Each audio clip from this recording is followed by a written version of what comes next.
we go. Great. Christine's here. Welcome, Christine. Welcome, Christine. So we are going to start with a practice of stirring the soul. Part of what we want to gather and do as communicators is also share examples of what has been moving us, what's made us think differently, and just really introduce that soul stirring is something that we've got to cultivate in order to feed our work. And so we've created this document where each month we select what we don't select. We just share actually what some of those things are for us. And I'm going to put that in the Google Doc now. And one of the things that is stirring me right now is still our conference Spotify playlist. And it has been making lots of moves around the sector these days. People say, "Oh, I love that song." So feel free to find your song on that playlist. And let's just begin by sharing who we are, where we are, anything you want to share about how you're arriving today. Since we're a small group, we can be intimate and we can share a little bit deeper than usual, which is great, which is why we value the small as much as the big.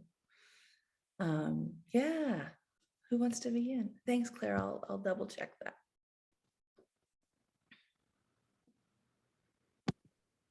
I'm happy to begin. I'm Lucy. I'm based in London. I've joined a couple of these sessions, but not for quite a while. And I wasn't part of the conference. I was really sorry, but I couldn't. I had other things on at that time. So it'd be good to hear a bit about it. I don't know if you can share anything on it. What's stirring my soul at the moment is I'm on a 4-week course, which is it's 4 2.5-hour sessions, really trying to put into practice the principles of nonviolent communication. You know, I've read the book, I love the book, but to get it from theory into practice is quite a challenge. So the group I'm doing it with are lovely people, and it's just a great forum to be engaged with, and it's quite cathartic, and it's a great learning experience. So that's mine, and it's moving. It's quite emotional as well. Thanks, Lucy. Would you mind sharing the link to the book that you have read and are reading? Yes, I will. All right, who else?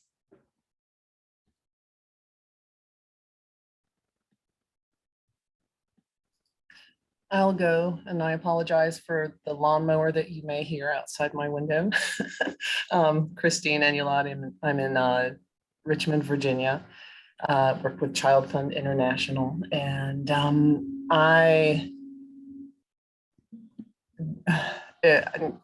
I've been struggling with my attention span lately, just because there's a lot been going on. But some of the work that I'm doing in the organization right now, just kind of, we're working on people keep calling it connection thinking at Child Fund, because we're all about connections and you know, between people, between and among organizations and all of that. But there are just some interesting things that I see spiraling out, and it's quite lovely, you know. And so I haven't been able to concentrate on much lately. I also had a breakthrough infection of COVID, and so just, you know, trying to get my brain back. But I keep thinking about Adrienne Marie Brown's book, Emergent Strategy, which is kind of all about this kind of thing, how small interactions spiral out and, you know, lead to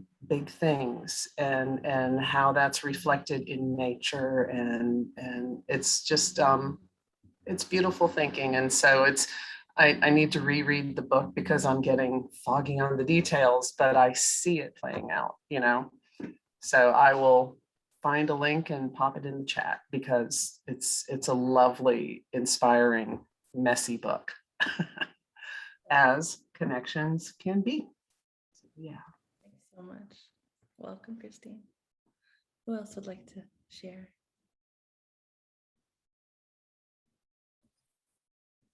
Hi, I'm here. I'm from the Philippines. Can you hear me? Physically hear me fine. Here, I'm from the Philippines. Okay. I designed on communication work for women and biodiversity organization. And actually, what is uh, what's steering my soul, if I could mean that both good and bad. Well, in a good way, I'm doing a detox program now. It's also to prepare my body for the COVID vaccine. So I'm confident getting the vaccine. So it's challenging because I cannot eat sweets and there are a lot of things I cannot eat, but I'm getting through it. I've done it almost 2 weeks now. I'm on the detox program for almost 2 weeks now. It's going to be 1 month. Actually, and after that, I'm going to be well and ready for my shot because I need it to travel next year, hopefully. So, another thing that's steering me is that my uncle just died early, and I'm helping write the obituary, and it's just touching to hear stories from relatives that who knew him from childhood. So yeah, so it's kind of painful, but at the same time also joyful. That's what's been going on with me. Thanks, Claire. So glad to have you. Writing an obituary is such a sacred thing. So I can feel all of that. Yes, thank you. Katrina, are you there? Do you want to share? I'm here, but I'm driving, so I'll pass this time. Okay, great. Lovely to hear everybody. Yeah, thanks. Thanks. Well, we're glad you're here. Yeah, so for those of you for whom this is the first Communicators Connect gathering, we come together because we really believe that when it comes to ushering in narrative change for our sector, we really need each other. We've got to build a community where we all feel supported in this endeavor, because no one can do it alone and no organization can do it alone. And we want to be here to explore the creativity that's also needed for that. At Healing Solidarity, we really believe that creativity is a source of individual and collective healing, and we want imagination to shape our leadership. So I'm going to pause at this time and ask you to please get your art supplies ready wherever they are. And Katrina, please don't keep driving. And just to know, they don't have to be special. I always talk about that one of my prized works of art is a drawing made on a serviette or a napkin that is hanging on my kitchen. And so, yeah, thanks. I'm glad you're here to do that with us. And we're going to have a little bit of that self-expression as part of our work together today. And then finally, we're going to harvest some of the wisdom, some of the knowledge, some of the practical ideas and steps that are going to help us shift these global dev narratives from charity to solidarity. And that feels really important to us. Yeah. So welcome. And I just want to share a few of the ideas that guide us as a group before we get started. And just briefly go over them. If you were at any part of the conference, you probably heard them as well. But these are the principles that guide us as facilitators at Healing Solidarity and all the spaces that we hold. I'll put them in the chat as well if you need to run out and grab your supplies. We are here to learn today and not critique. That is something that we really ground into because we all have something to gain from interacting with each other. And so much of our brains in the sector are about finding the problem isolating the problem, finding the solution. But really, we want it to be much more open. We also say that this is a brave, but not necessarily a safe space. We are inviting you to be willing to be challenged, because from our perspective, the beauty happens at the edge of our comfort zones. We do operate by consent. So all the activities today here are invitation. You can opt in and opt out. We no is always an acceptable answer, and that's really important to us. We want to operate from I, not we, and that's about breaking the rhetoric of our sector and to recognize that we cannot generalize, we cannot assume a universal lived experience, because we all have differences in race and ethnicity, gender, wealth, ability, all kinds of things. And then finally, you have permission today to say whatever you got to say imperfectly, authentically. Brain fog, welcome. It's all good. Dare to be unprepared. It's really okay. We don't have to be so precise and exacting. And then, of course, please take care of yourself. We have a lot of Zoom time these days. So I'm going to invite us into a little bit of grounding to start us out. And, you know, in so much of the work lately, I'm really being shown and taught and reminded that liberation is in the expansion of options.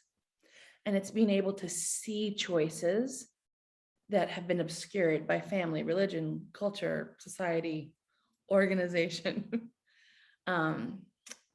And those systems that are operating at that high level or that low level, however you orient, their guidance, their rules for how you're meant to be successful can also shrink our choices and obscure the possibilities for any kind of deviance from the norm. So today, in that knowing of what liberation is as an expansion of choices, we're going to ask, what if it's all a lie? What if all the rules we've been given are really just are limiting what we can see as feasible, what's right in front of us, what's ready for us, what's being shaped by us, and every choice we make or don't make. That's what we're here to explore a little bit today. And we're going to do it in the framework of communications and art and creativity. So given that oppressive systems seek to disconnect us from ourselves, our intuition, our deepest knowing, part of the work we do together is to start with reconnection to our bodies and our breath, as well as the spaces we're in and each other. So I'm just going to invite you right now to get comfortable.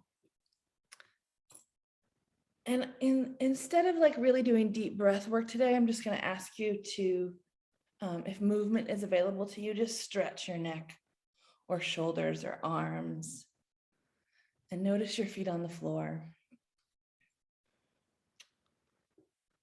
And then I'm going to ask you to notice 5 colors in the room you are in. Name them to yourself.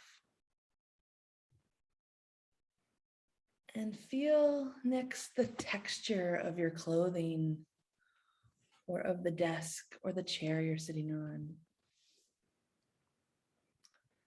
And when we call upon our senses, we're asking ourselves to slow down, to make our pace a place where we can arrive and breathe and be.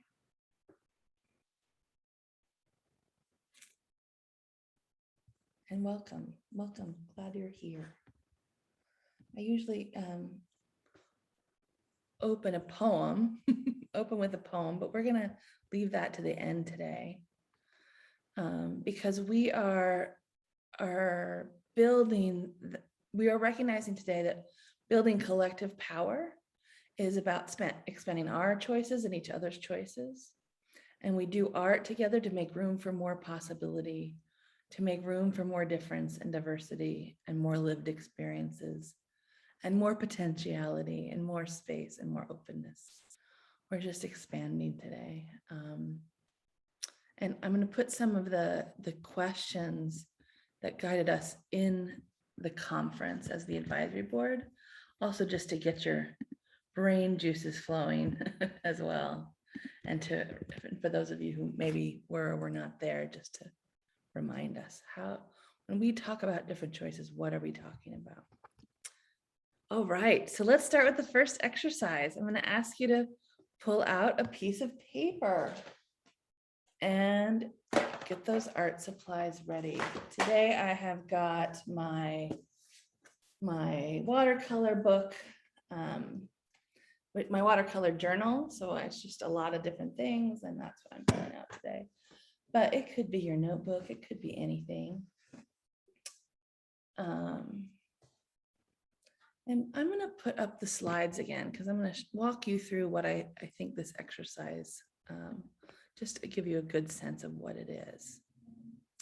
So this is called the random lines drawing exercise.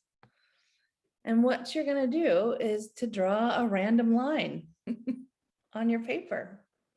It could be wavy or loopy or have sharp edges. It could be a combination of all these things, and you can have as many lines, as few lines as you want.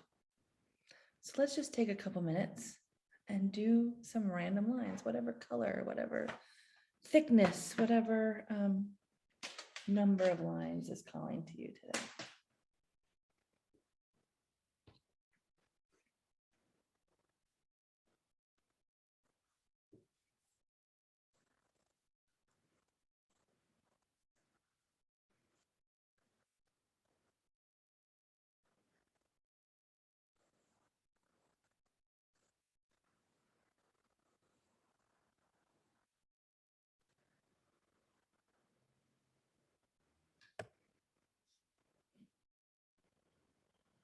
All right. I'll look for when you look up, and then I'll know you're ready.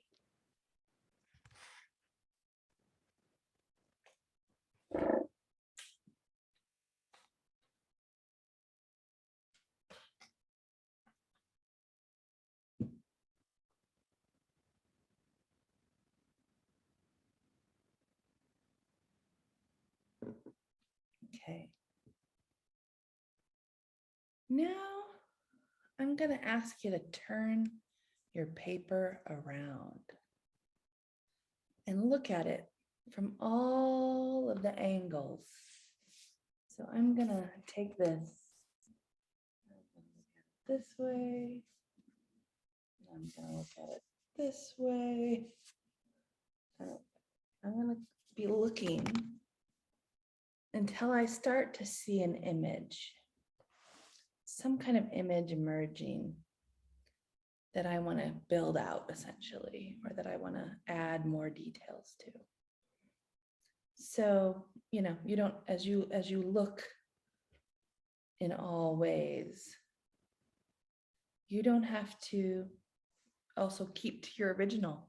Maybe you'll want to add more lines. Maybe you'll want to simplify even and color some things in. And so I'm just going to invite you now to add those details that you want to your drawing. You don't have to limit yourself to that original, as I said, and just add color, add pattern, add detail in the way that lets that image you saw come forward, or that whatever you sort of saw, let it now come forward even more. And I'm going to give you about 5 minutes. We're going to play some music again. And then we'll come back and share. Not necessarily the drawing, but whatever you want to share about the experience. And I'll show you one example here on the slides too. So in this random line became a funny face. Could be many different things though. And now I'm gonna stop the share and play some music for 5 minutes.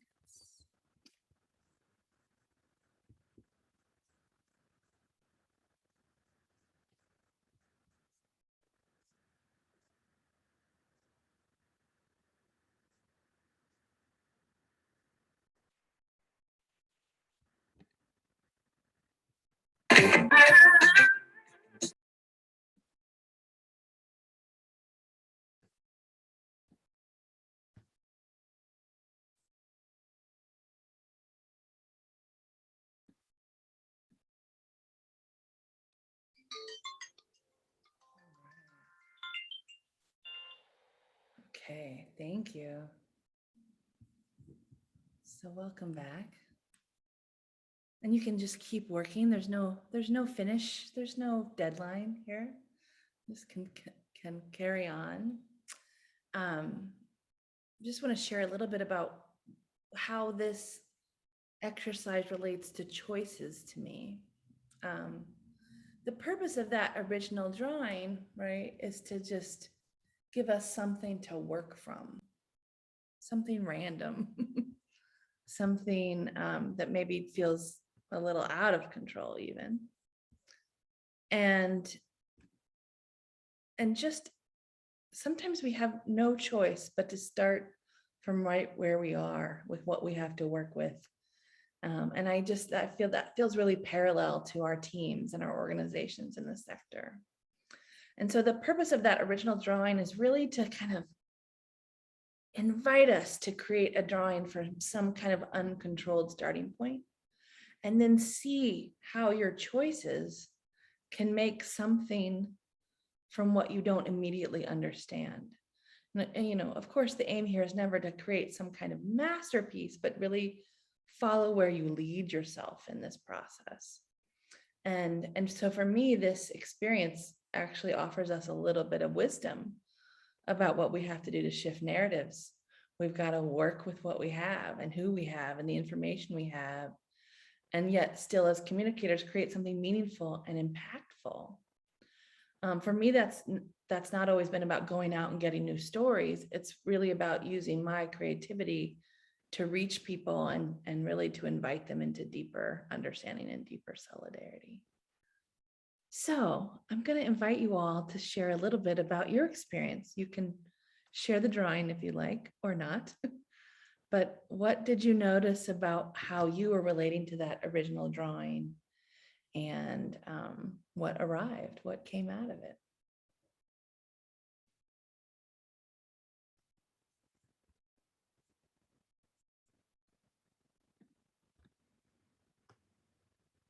Do we have a rave song?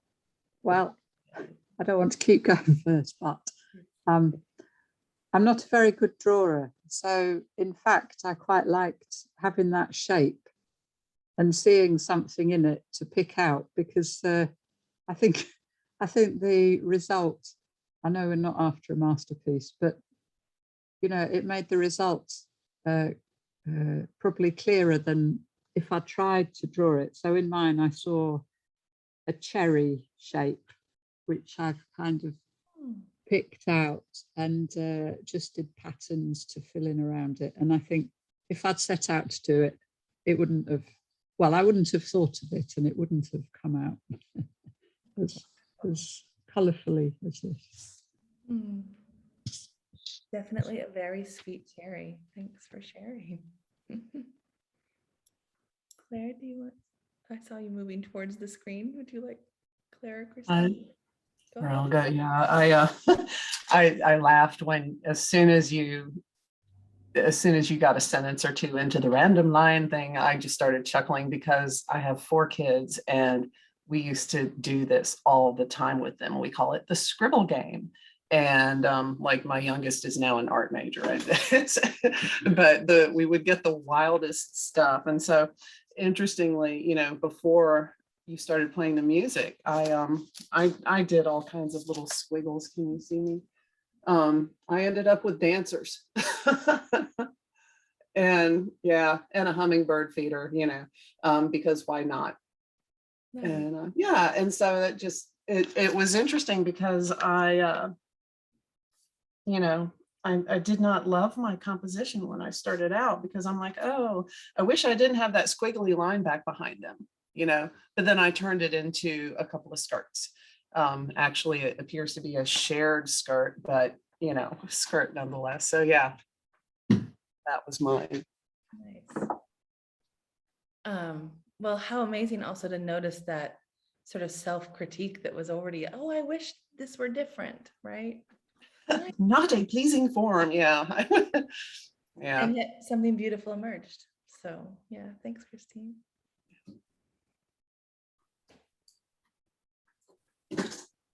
Claire, would you like to share anything? I wasn't able to for something less random, but I just like scripting. I think it was more of feeling. First it was like, I think I need to remove my virtual background so you can see it. Oh, we see it now a little bit. Yeah. Anyway, there. So I think it was more therapeutic for me. At first, it was just the triangular lines, but then I started feeling good doing the green. Yes, this one just felt good and therapeutic to do it, so I kept doing it. Yeah, so I kind of ended there because I just felt relaxed, comfortable doing it. So, yeah.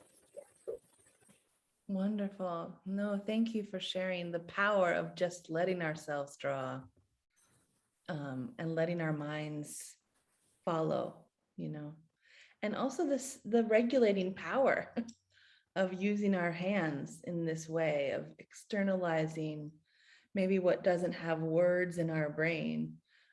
There's something really powerful in just releasing it in that way. Yeah, thanks, Claire. This was mine.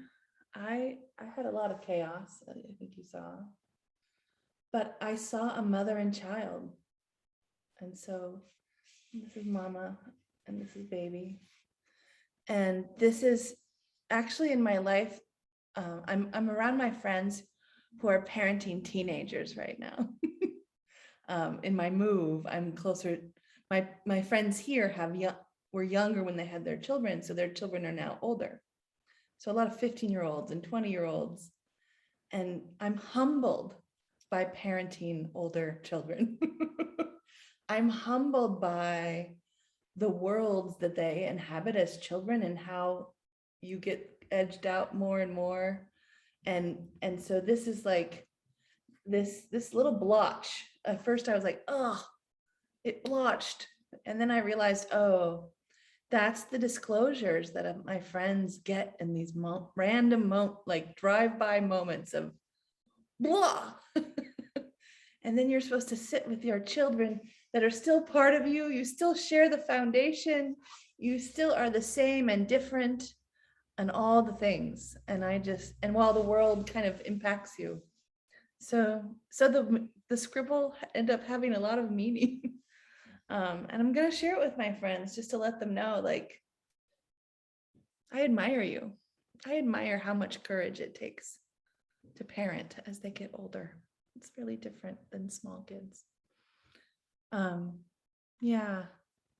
So thank you. Wow. I really hope that was just a fun chance to follow your choices and see how your individual choices can affect this bigger thing. And that's what we're always talking about at Healing Solidarity, is how can, as we approach the change in these complex systems, and we don't really understand how even systems change happens. We just have to keep showing up with integrity and courage and making sure there's more options and more choices for people. That feels really important to us. So with the remaining time, I thought I would continue to be rather vulnerable and offer up some campaigns that I've worked on.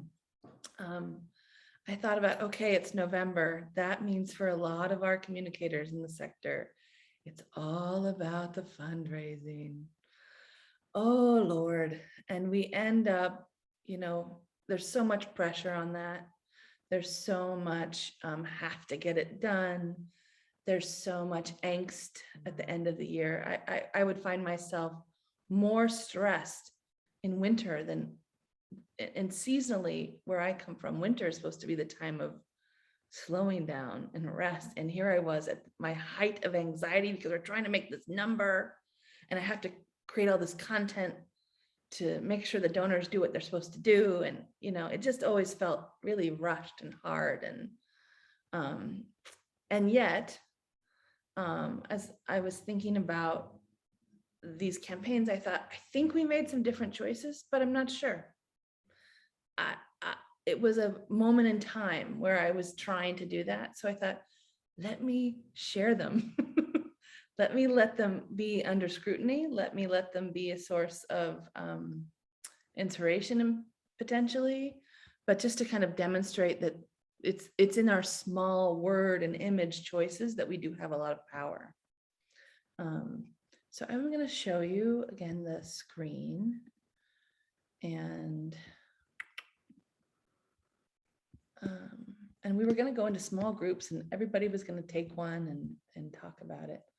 But again, these are some of the things we said in February.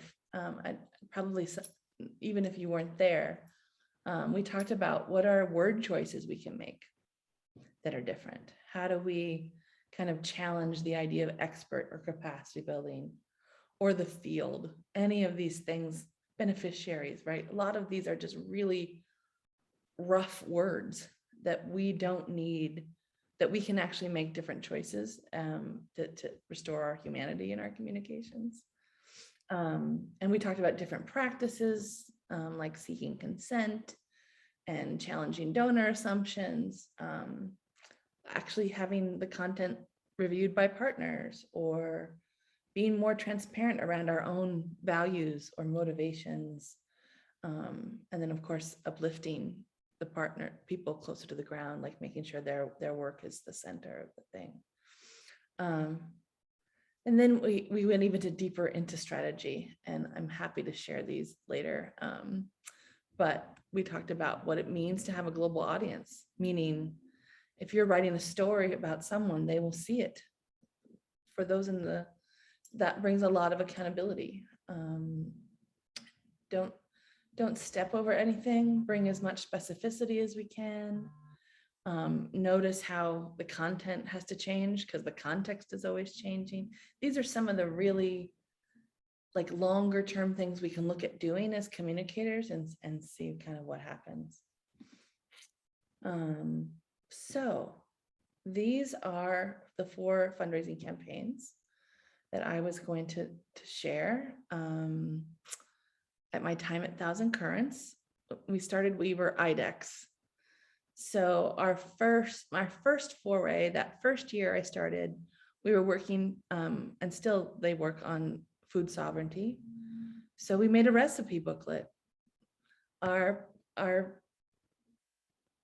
swag, if you will, or our fundraising content was a recipe book from all over the world. Our partners and our staff shared recipes that were meaningful to them.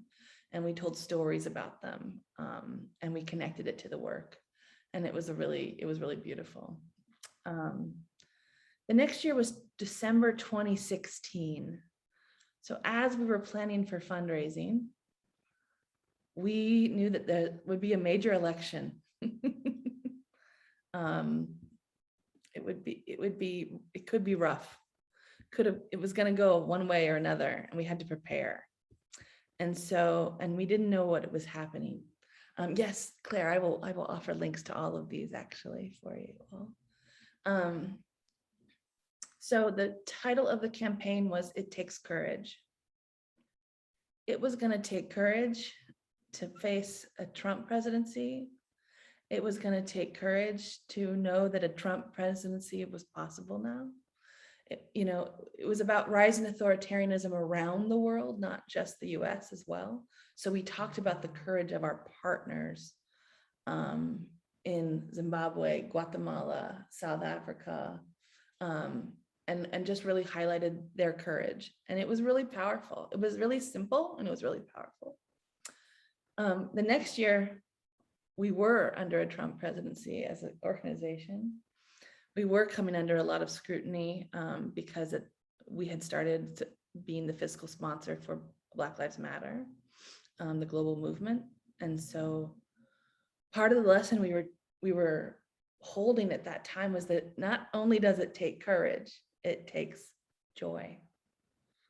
And so we asked our partners, our donors, our staff, anyone who was like part of our community to tell us what was giving them joy when it was seemingly kind of really bleak. and how powerful that is, how important that is. So that's what was our strategy, was to tell stories of joy, because everybody felt really down. And then in that final year that I was with them, we did a campaign that was around redefining.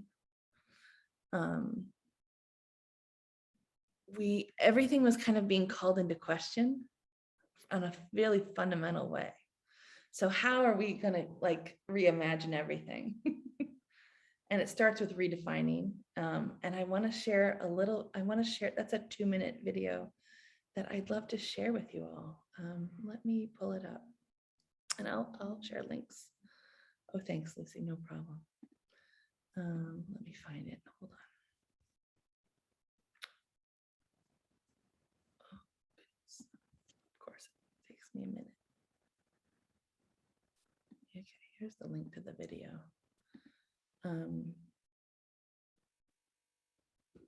Let me, I'm sure a commercial will come because okay, here we go.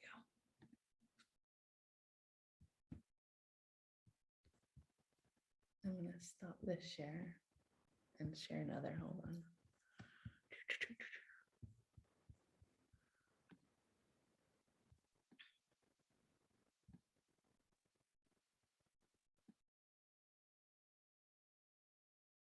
So just take a minute and see what you saw in terms of the choices we made as a group.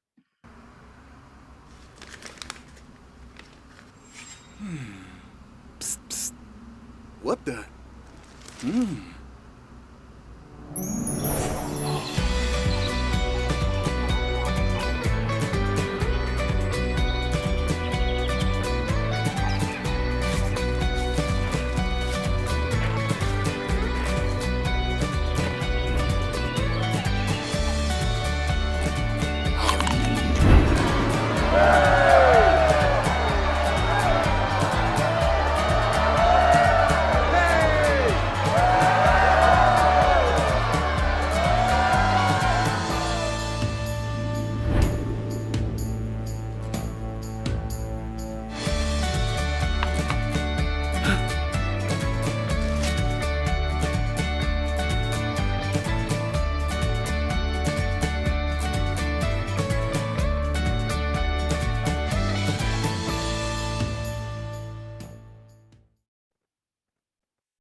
So that was just our fundraising video, but it was meant to kind of give a sense of hope that what you read in the headlines is not the full story of the world, right? Serena, wonderful. Oh, Serena. sorry.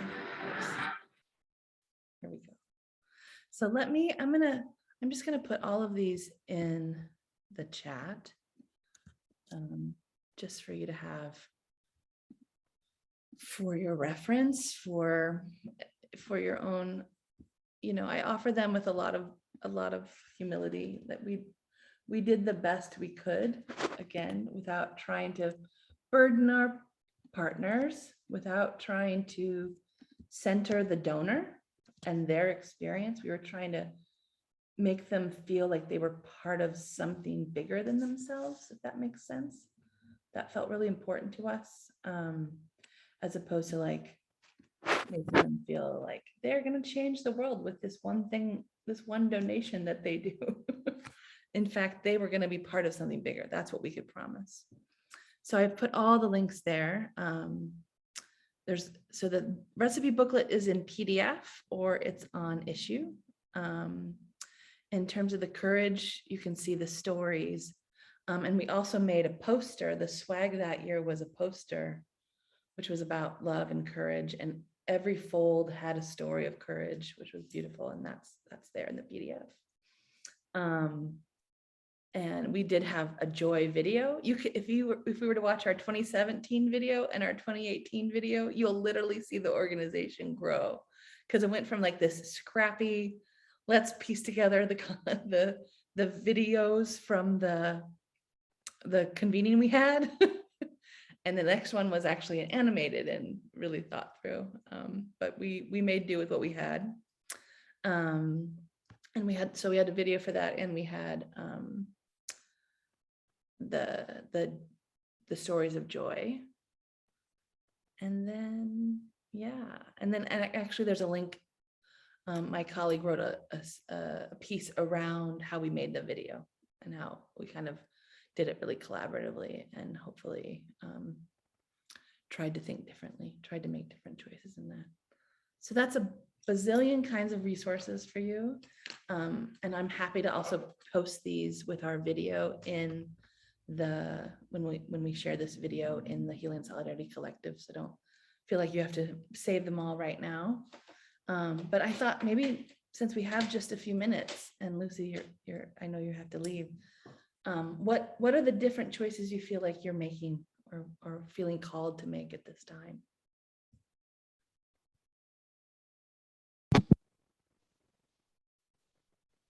This isn't so work related, but I'm really trying not to rush things and take time and,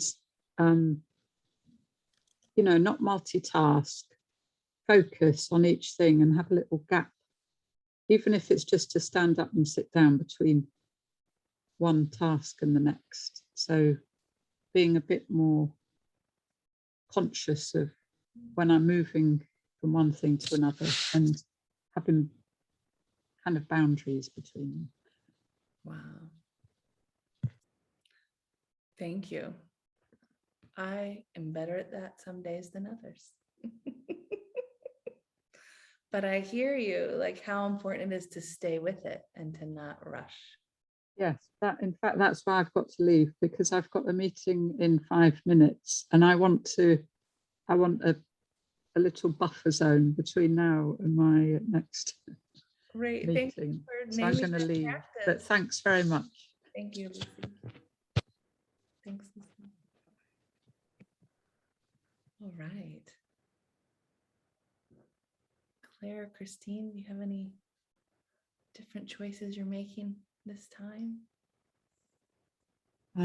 For me, I'm kind of sticking to my guns. Yeah, we at Child Fund right now, we're starting this process to what my leadership likes to call a mandatory, absolutely consistent global frame for messaging. And I'm like, yeah, okay, like a heart message to build from, right? Got it.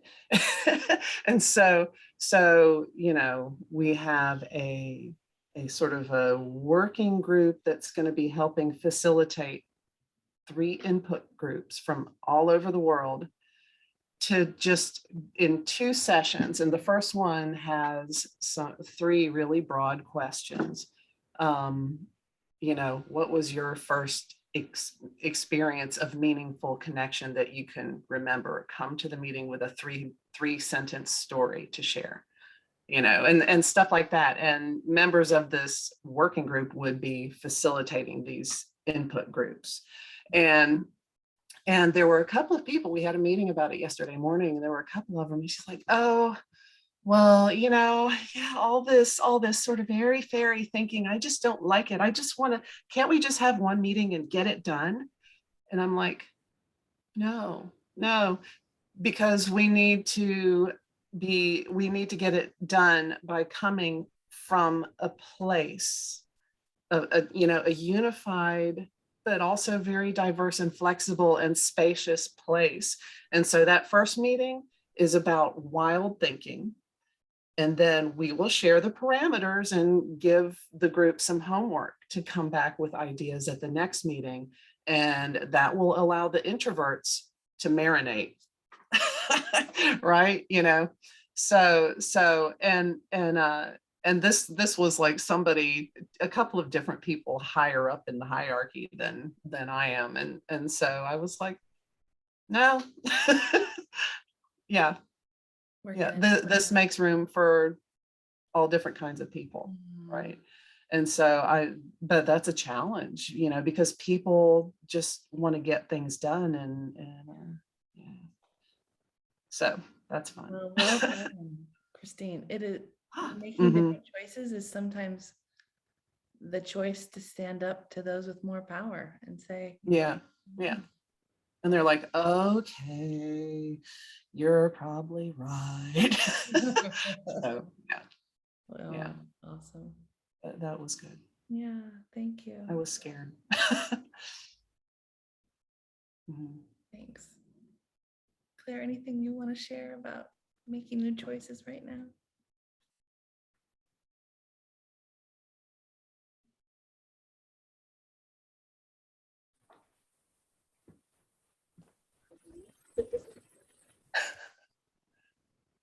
Okay, well, let me leave you with a sending poem. Hope this time together continues to resonate and um, have a reverberation in your week and your fundraising season, if that's the one you're in. And I'm going to leave you with this poem by Lynn Unger called Choice. And I'll also put a link for this in the chat. One of my favorites. Choice. There isn't a right answer. There just isn't. The game show where the bells ring and the points go up and the confetti falls because you got the answer is a lie. The preacher who would assure you of how to attain salvation is making it all up. The doctor who knows just how to fix what ails you will be sure of something else tomorrow. Every choice will wound someone, heal someone, build a wall, and open a conversation. Things will always happen that you can't foresee, but you have to choose. It's all we have, that little rudder that we employ in the midst of all the eddies and rapids, the current that pulls us inexorably toward the sea. The fact that you are swept along by the river is no excuse. Watch where you are going. Lean in towards what you love. And when in doubt, tell the truth.